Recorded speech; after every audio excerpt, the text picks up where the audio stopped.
થયું તો આપણે ફરીથી આપણે તૈયાર ખેતર કરી નાખ્યું છે। તમે જોઈ શકો છો બેડ બનાવ્યા છે અને બંને બાજુ સેમ બેડ આપણે એક જ લાઈનમાં બનાવ્યા છે। તમે જોઈ શકો છો અત્યારે ખેડૂત મિત્રો અને મિત્રો અત્યારે જે વાતાવરણ છે વરસાદનું 2-3 દિવસથી થઈ રહ્યું છે પણ વરસાદ પડતો નથી અને આપણે આની અંદર જ્યાં સુધી વરસાદ ના પડે ત્યાં સુધી બીજી રોપણી પણ નહીં કરીએ, તમને બતાવીએ। કારણ કે જે અત્યારે મેન છે એ જમીન જે છે એ તપી ગઈ છે, જેના લીધે જે કોઈ પણ છોડ નવા મૂળ નાખી શકતું નથી અને ઉપરથી આપણે જે તળાવનું પાણી લીધું હતું એ તળાવના પાણીમાં પણ પ્રોબ્લેમ હતા, કારણ કે થોડું ખારાશ જેવું હતું। નમસ્કાર મિત્રો, SRB ફાર્મિંગ બ્લોગમાં તમારું હાર્દિક સ્વાગત છે। તો મિત્રો આપણે ઘણા સમયથી આપણો બ્લોગ નહોતા હોતા, આપણે ડેલી બ્લોગનું કહ્યું હતું પણ ઘણા સમયથી બ્લોગ નહોતા હોતા। એનું એક કારણ હતું જેના લીધે અમને ઘણી બધી ખોટ પણ આવી છે અને ઘણું બધું અમારે પ્રોબ્લેમ પણ આવ્યા છે। તો એ પ્રોબ્લેમ છે તમે તો જોઈ શકો છો કે અત્યારે જે આપણે મરચી રોપી હતી એ ખેતર તમે જોઈ શકો છો અને આગળ પણ જોઈ શકો છો અને આપણે જે ધરું લાવ્યા હતા જે ટ્રેવાળું એ પણ તમે જોઈ શકો છો બધું જ ખરાબ થઈ ગયું છે। તો આના લીધે ઘણા બધા પ્રોબ્લેમ આવ્યા હતા અને ઘણી બધો ખોટ પણ થયું અને અમને જે પૈસા છે એના પણ ખોટ અનુભવીએ અમે। તો એના લીધે જ કારણ કે આ જે મરચી છે આપણે જે રોપી હતી એની અંદર જેનો વિકાસ જોઈએ એવો થયો નહીં અને મરચી બધી જ ગતી રહી, એના લીધે ઘણા બધા પ્રોબ્લેમ આવ્યા, જેથી કરીને અમે ફરીથી એની અંદર ખેડ કરીને ફરીથી તમને બતાવીએ તો ફરીથી અમે જે બેડ છે એ તૈયાર કર્યા છે। તો તમે જોઈ શકો છો કે ગયા વખતે આપણે આ લાઈનમાં આપણે બેડ બનાવ્યા હતા, આ વખતે આપણે ઊભા બેડ બનાવ્યા છે અને ગયા વખતે પ્રોબ્લેમ ઘણો આવ્યો હતો કારણ કે ગરમી પણ વધારે હતી જેના લીધે જમીન તપી ગઈ હતી અને જે આપણે તળાવનું આપણે જે પાણી લીધું હતું એ પાણીના લીધે પણ પ્રોબ્લેમ આવ્યા હતા, જેના લીધે મરચીના છોડ જમીનની અંદર મૂળ પણ ના નાખ્યા અને એનો વિકાસ પણ ના થયો અને ટાઈમ પહેલાં જ એ ગયા, જેથી કરીને ઘણું બધું નુકસાન થયું। તો આપણે ફરીથી આપણે તૈયાર ખેતર કરી નાખ્યું છે। તમે જોઈ શકો છો બેડ બનાવ્યા છે અને બંને બાજુ સેમ બેડ આપણે એક જ લાઈનમાં બનાવ્યા છે। તમે જોઈ શકો છો અત્યારે ખેડૂત મિત્રો અને મિત્રો અત્યારે જે વાતાવરણ છે વરસાદનું 2-3 દિવસથી થઈ રહ્યું છે પણ વરસાદ પડતો નથી અને આપણે આની અંદર જ્યાં સુધી વરસાદ ના પડે ત્યાં સુધી બીજી રોપણી પણ નહીં કરીએ, તમને બતાવીએ। કારણ કે જે અત્યારે મેન છે એ જમીન જે છે એ તપી ગઈ છે, જેના લીધે જે કોઈ પણ છોડ નવા મૂળ નાખી શકતું નથી અને ઉપરથી આપણે જે તળાવનું પાણી લીધું હતું એ તળાવના પાણીમાં પણ પ્રોબ્લેમ હતા, કારણ કે થોડું ખારાશ જેવું હતું જેના લીધે છોડ બળી ગયા અને એના લીધે જ ઘણા બધા પ્રોબ્લેમ આવ્યા છે।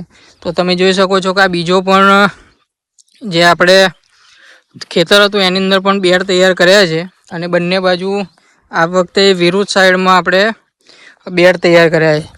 તો ઘણું બધું નુકસાન આવ્યું જેનાથી આપણે બ્લોગ નહોતા બનાવતા, કારણ કે આપણે બતાવવાનું શું કે હજુ મરચીનું જે આપણે પ્રોપર જે ટ્રીટમેન્ટ આપવાના હતા એ ટ્રીટમેન્ટ પણ ના આપી શક્યા અને પહેલાં જ આપણે મરચી બધી કોવાઈ ગઈ અને બળી ગઈ, કારણ કે અત્યારે તાપ પણ ઘણો બધો પડે છે જેથી કરીને જમીન પણ ઘણી ગરમ થાય છે, જેથી કરીને નવા મૂળ પણ ના નાખી શકીએ। તો આજે આપણે ફરીથી આવ્યા છીએ ખેતરની અંદર બહુ દિવસ પછી। તો આપણે જ્યારે એની અંદર ખેડ કરી હતી એ ટાઈમે આપણે બ્લોગ નહોતો બનાવ્યો કારણ કે હું એ ટાઈમે હાજર નહોતો। તો અત્યારે આપણે બ્લોગ બનાવીએ છીએ। જો તમે આ રીતે બેડ બનાવ્યા છે અને બે બેડ વચ્ચેની અંતર પણ તમને બતાવી લઈએ। તો આ રીતેનું અંતર રાખ્યું છે, એક બેડ અહીં છે અને એક બેડ અહીં છે, તો આ બે વચ્ચેનું અંતર છે। હવે ફરીથી આપણે જ્યારે વરસાદ પડશે એ પછી વરસાદના પાણીથી જ આને આપણે રોપણી ફરીથી કરીશું મરચીની, કારણ કે આ વખતે આપણે મરચીની રોપણી કરવાની છે અને હવે સાથે સાથે આપણે આની અંદર રીંગણની પણ ખેતી કરવાના છીએ। તો તમને સારું પડશે કારણ કે તમે પણ રીંગણ મરચીની ખેતી કરતા હશો। તો આ રીતે એક આ ખેતર છે અને આ ખેતર છે આપણે બંનેની અંદર કરીશું અને પેલી બાજુનું જે ખેતર છે એની અંદર બીજા ભાઈએ એ પણ મરચીને એવું કરવાના છે। તો આ રીતની એક પ્રોબ્લેમ આવી હતી એના લીધે બ્લોગ નહોતા બની શક્યા। અત્યારે પણ વાદળછાયું વાતાવરણ છે અને 3 દિવસથી આ રીતે સતત વાદળછાયું વાતાવરણ રહે છે પણ વરસાદ પડતો નથી। જે જગ્યાએ વરસાદ પડે છે એ જગ્યાએ ઘણો વરસાદ પડે છે પરંતુ અહીં હજુ પડ્યો નથી। તો જ્યારે પણ આની અંદર વરસાદ પડશે અહીં આગળ, ત્યારે આપણે ફરીથી રોપણી કરીશું અને ફરીથી તમને બતાવીશું કે કઈ રીતે રોપણી કરીશું. એનાથી તમને વિડીયો આખો વ્લોગ બતાવીશું કે રોપણીનો ટાઈમ કેવો છે, કયા ટાઈમે રોપણી કરીશું, કઈ વેરાયટી કરીશું, બંનેમાં મરચી અને રીંગણ બંનેમાં. તો આપણે આજે જોવા આવ્યા છીએ તો તમને બતાવીએ અત્યારે કે જે આ ખેતર છે એની અંદર આપણે 2 ભાગ પાડ્યા છે. તો આપણે તમને બતાવીએ. તો આની અંદર પણ તમે જોઈ શકો છો થોડાક બેડ બનાવવાની અંદર પ્રોબ્લેમ આવ્યો છે, થોડા આગળ લાંબા પોરા થઈ ગયા છે. તો કોઈ વાંધો નહીં, પણ હવે ફરીથી આપણે આની અંદર જ મરચી રોપીશું અને તમને બતાવીશું કે કઈ રીતે મરચી રોપાય છે અને કઈ રીતે એની અંદર પ્રોસેસ થાય છે. પછી તો આપણે ટ્રીટમેન્ટ પણ બતાવીશું તમને. તો તમને બતાવીએ કે આ રીતે 2 ભાગ પાડ્યા છે. તો તમે જોઈ શકો છો, એક આ સાઈડ છે, એક આ સાઈડ છે. અને જે પેલું ખેતર છે એની અંદર આપણે રીંગણી કરવાનો વિચાર છે, એની અંદર રીંગણીનું રોપણી કરીશું. અને આજુબાજુ પણ ખેતી તૈયાર થઈ રહી છે, પણ બધા વરસાદની રાહ જોઈને બેઠા છે. તો આજુબાજુ તમે જોઈ શકો છો. તો તમને સામે દેખાતું હશે તો એક મંડપ તૈયાર કર્યો છે. તો એ દૂધી કરશે અથવા તો કારેલીનો મંડપ તૈયાર છે. એક આ સાઈડ પણ મંડપ તૈયાર કરી રહ્યા છે. તો આ રીતેની સિસ્ટમ છે અત્યારે ખેડૂતની, કારણ કે અત્યારે ઘણા બધા પ્રોબ્લેમ પણ આવી રહ્યા છે.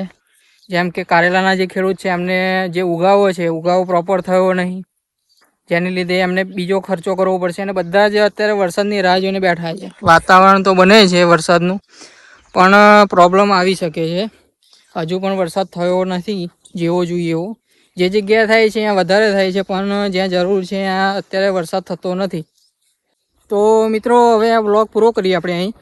અને અત્યારે જો તમે વ્લોગ તમને ગમતા હોય ખેતીને લગતા, તો ચેનલને સબસ્ક્રાઈબ કરી દેજો, જેથી કરીને આવા નવા વ્લોગ તમને જોવા મળતા રહે.